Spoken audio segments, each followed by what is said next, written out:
You've been doing your research on starting solids, and somewhere between the baby-led weaning accounts and looking up homemade purees, you end up more overwhelmed than when you started. Here's the thing. The way that it's made into a debate online is making your life harder, and I'm here to fix that for you. Hi, my name is Erin Moore. I'm a pediatric nurse practitioner, a lactation counselor, and mom of two. I'm here to serve you up bite-sized pieces of feeding information so you can feel good about feeding your baby. Right now, we're going to talk about starting your baby on solids confidently, talking about signs of readiness, how to choose your approach, and then really the important scary things, what to do about choking versus gagging. The first thing I want to cover before getting into the baby-led weaning versus purees section is signs of readiness, because a lot of times I see parents start too early or wait too long because they're waiting for a certain number.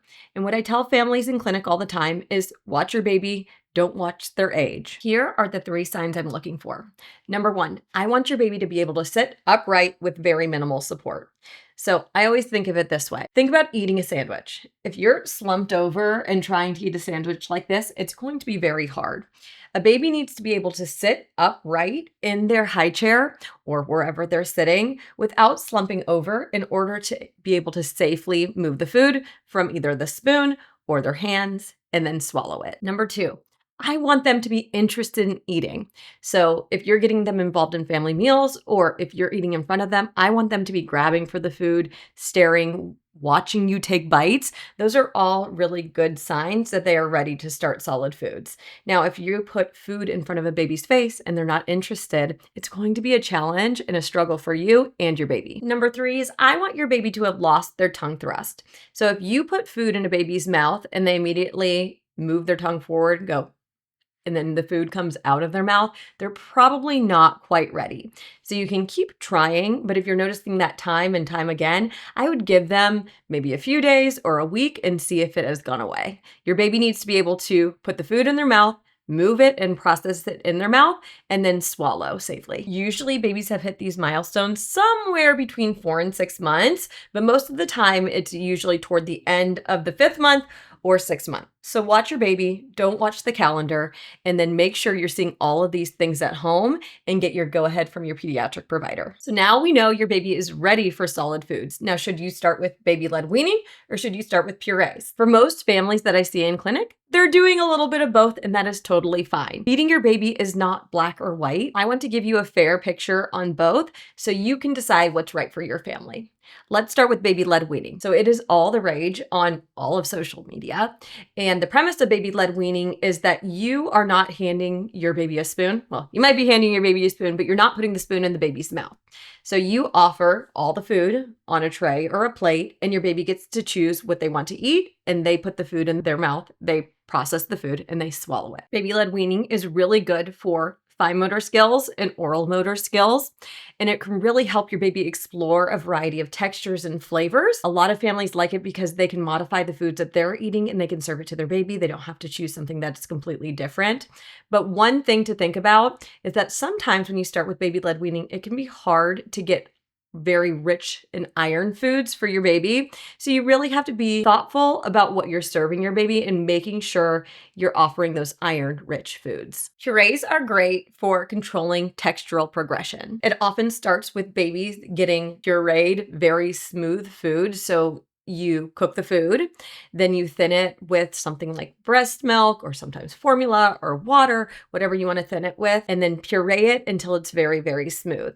Now, as they get a little bit older, you're controlling the texture, making it not so smooth, putting some lumps in, maybe putting in some new textures and flavors. So the problem that I see with purees is sometimes families feel very comfortable with the smooth purees, but don't feel comfortable adding in the progression. So the families will give smooth, smooth, smooth, smooth, smooth, and then all of a sudden we're trying to add in some textures and different flavors, and the babies don't like it. So what do I recommend in clinic? I think it's different for every family. Some babies are ready to go with baby-led weaning. They're very interested, their parents are interested, and they can be off to the races with a variety of textures and flavors. Now, if you are doing purees, you have to have a little bit more thought into how you're going to make that progression, but you can also do both. And some days it might look like your baby eating a pouch from a spoon. You can either hand it to them or you can put it in their mouth. Both are okay. Or You decide that you're like, okay, I want to give some soft mashable foods like an avocado or a banana, and that's okay too, as long as you're preparing it in an appropriate way for babies. So it doesn't have to be one or the other. It's really your comfort level and then making sure you're doing the things to offer a variety of textures and flavors before your baby becomes a toddler, when they ultimately become a little bit more finicky or pickier or selective with their food. One of the most common questions that I get in clinic is, what should your baby's first food be?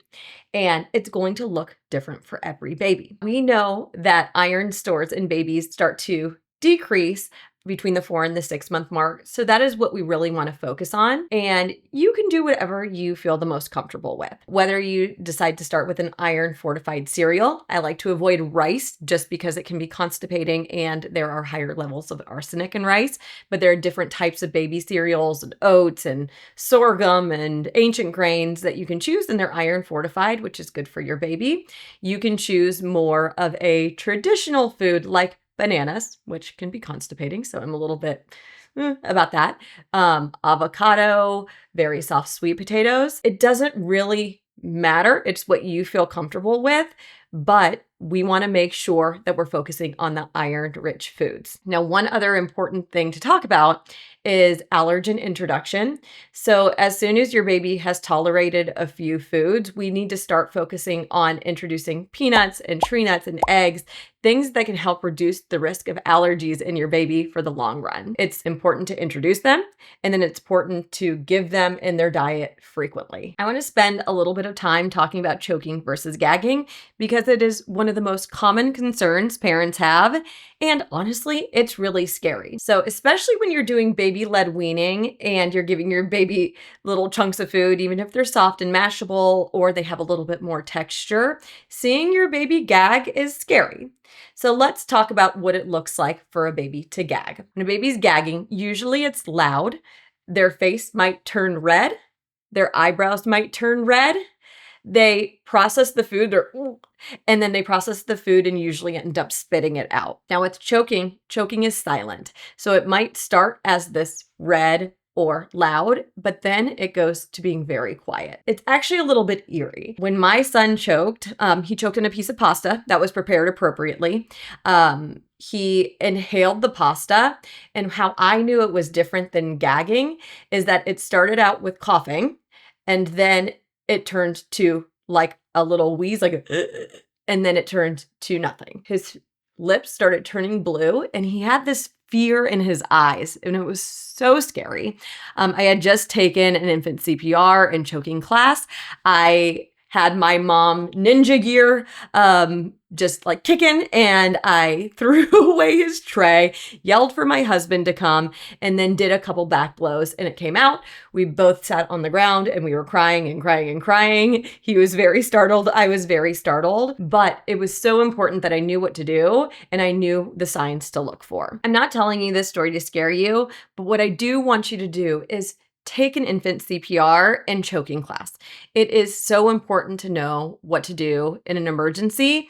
And then when you go home, I want you to practice. I know it feels kind of crazy, but feel what it feels like to take off the tray, to put your baby down. When your baby is on the heavier side, it can feel a little bit wonky when you're putting them down lower and then doing the back blows. So practice.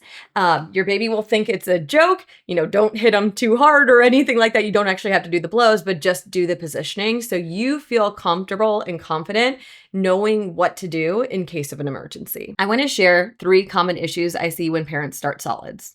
Number 1 is starting before your baby is ready. So if your baby is not interested in foods or they still have that tongue thrust reflex, it's going to be just a struggle between you and your baby.